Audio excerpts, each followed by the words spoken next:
Today on my YouTube channel, we're going to learn how to paint pine trees and how to give them some depth, how many variations in color you need, how to set them back there, paint shadows, all sorts of things. So let's get started.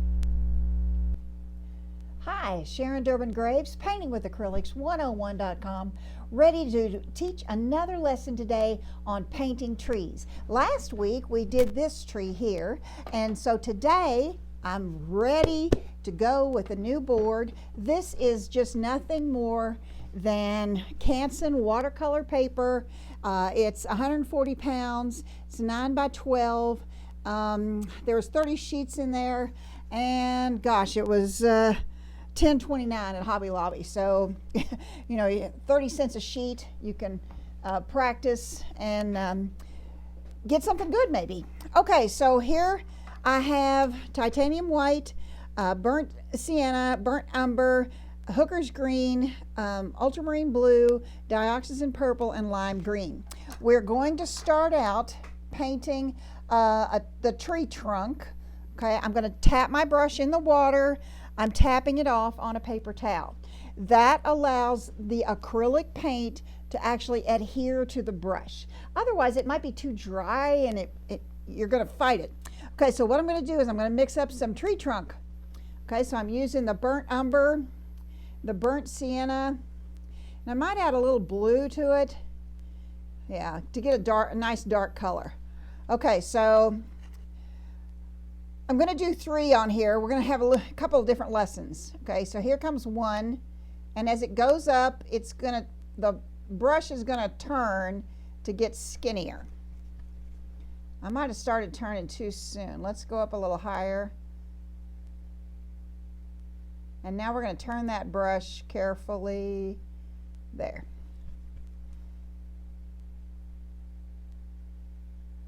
Okay, so now we're going to do a tree further back. So it's going to start out back here, and he's going to be skinnier, and he's not going to go up as high. Notice how I call him he. I don't know why.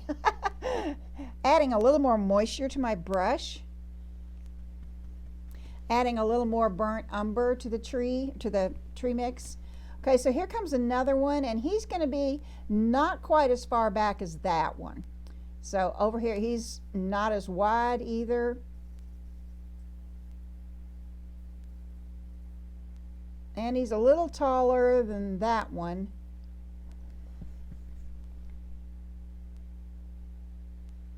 Now, depending on how much pressure I put on that brush is how fat the trunk might be. Okay, so I'm just gonna, you don't leave the brush or the paint in the brush. If you're done painting with it for a few minutes, you need to rinse it out because it's acrylic paint, it'll dry real quick.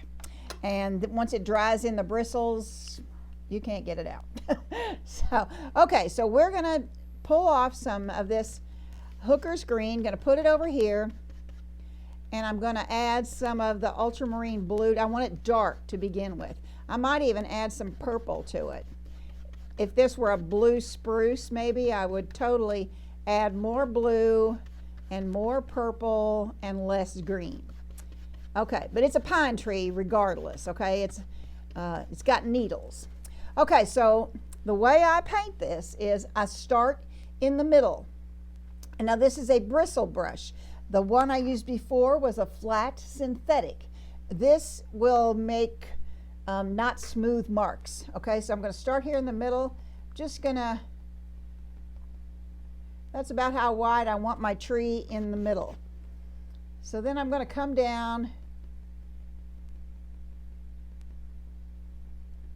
and now I'm going to go up.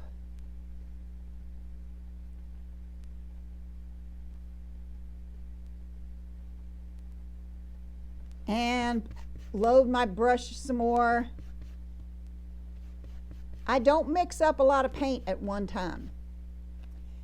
For one thing, you just don't know how much you're going to need, and for another, you can't change this whole pile of paint.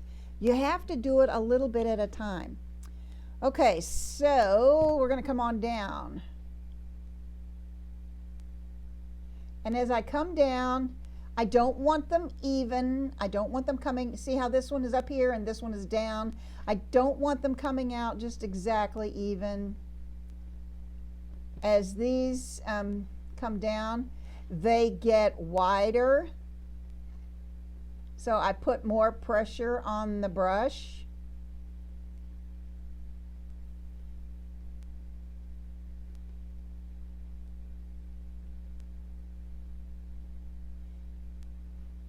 I don't want them to all be exactly the same. So now we're going to go up. Don't forget to flip your brush over.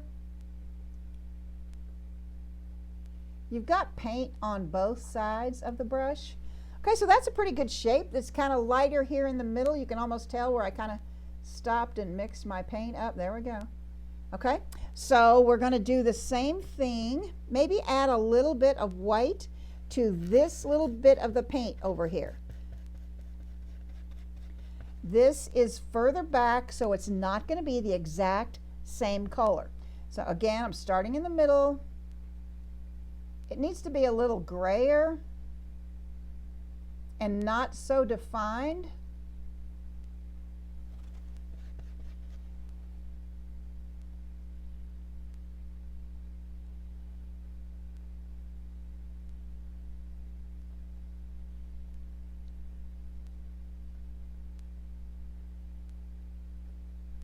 Okay, so this one is much more defined. This one is, for lack of a better word, they might call it a painterly look. You know, it's more impressionistic.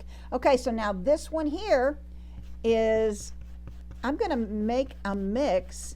Here was my lighter one that I used back here, and here's my darker one. I'm going to mix the two together. Okay, there. Starting again in the middle. There we go. Coming down a little bit.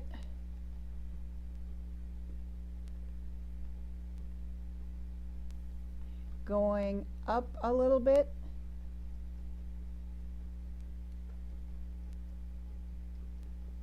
Coming back down, turn the brush over, use both sides of the brush. Now, this one here can definitely overlap that one there.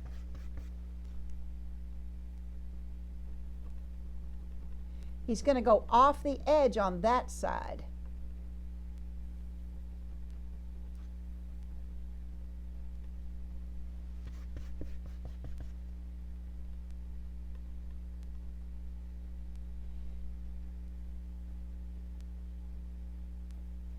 What I have found is if you start at the bottom and work your way up, you'll be real wide.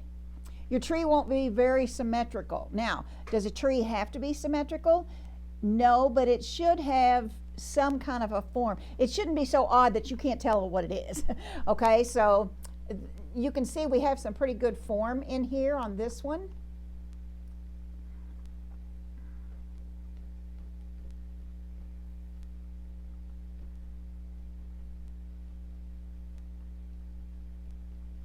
Okay, now what am I going to do? You need values. Okay, so there's one value. Now, okay, these have a couple of values in them, but I need to now make another value. So I'm adding some more white down here. I'm going to add some more of this green, and now I'm going to add some lime green. Now my light's coming from this side. Normally I would have a piece of soft bond charcoal. Here, we'll just use this. It tells me where my light's coming from. Okay, so now I'm going to start back here with this same tree, and I'm going to put, it's not quite light enough. I could add a little bit of yellow, and I might do that at the third. I do this like 3 times. So here comes. Now, this side over here will get some, but it won't get as much as the side with the light coming down. And you won't spend nearly as much time doing it.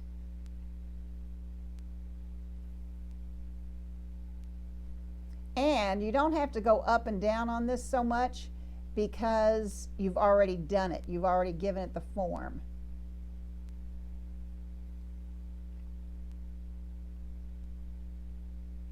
Okay, so now you can see this looks much farther back than this because it's lighter. Okay, so we're just going to come over here and do the same thing to this tree. I might make it there, not quite so light.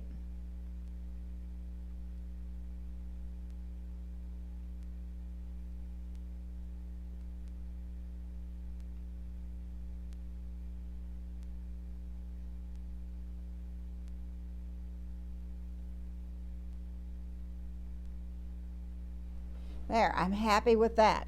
Now for this one back here, I'm going to put some more of this light green in there and a little bit of white. Okay, we'll see how that works. Because it is farther back, I don't really want it to have as much definition as this one does. Okay, so now I'm going to come back in here with some more white and lighten that up even more to get our third value in there. Very light pressure.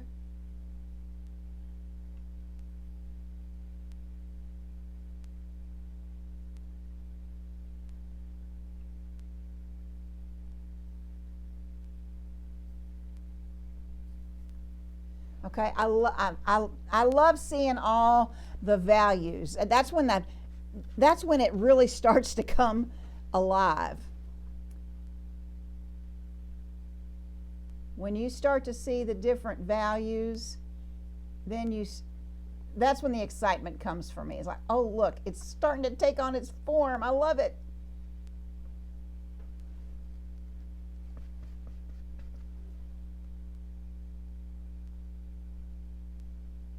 Because this one is in front of this branch back here. This one needs to get lighter, and that one needs to do nothing. It needs to stay dark. Okay, so now I'm going to put a little bit more of highlight on this one, but not much.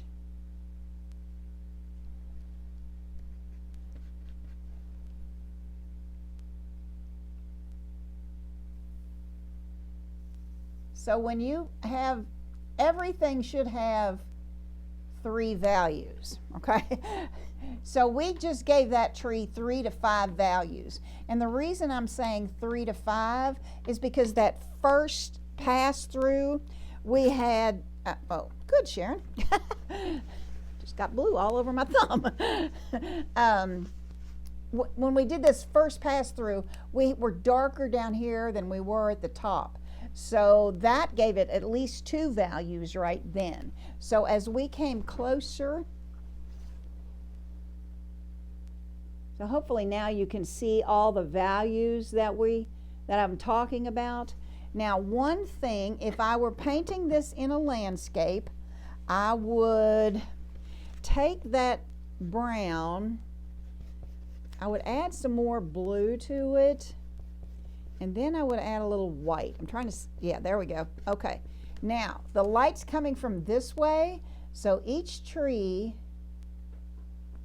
would have a shadow off that side. Okay? So that gives it some real life. It seats it into the ground. Now normally you would have had some kind of a background or something on there, or a plan to put one in there. But at any rate, that's basically, that is how you would paint a pine tree. And all I used, this is like a number 6 natural bristle brush. I could use a smaller brush for a smaller tree, but it's good to learn to paint with the biggest brush you can. Maybe at some point I'll show you how to do it with a fan brush, but I seldom use a fan brush. I'm much better with a bristle brush. So anyway, there you go. Today we have learned how to paint a pine tree, how to give it some depth by painting them at different levels, how to add the shadows to it, where the light comes from, and how many values you need to paint any kind of a tree. So thanks a lot. I hope if you enjoyed this video, please give me a thumbs up and subscribe to my channel. And then when you subscribe, a little bell should come up. Click that bell and it will notify you whenever I upload a new video, which is usually on Friday. So thanks a lot. Have a great day. Let's paint together real soon. Sharon Durbin Graves, Painting with Acrylics 101.com.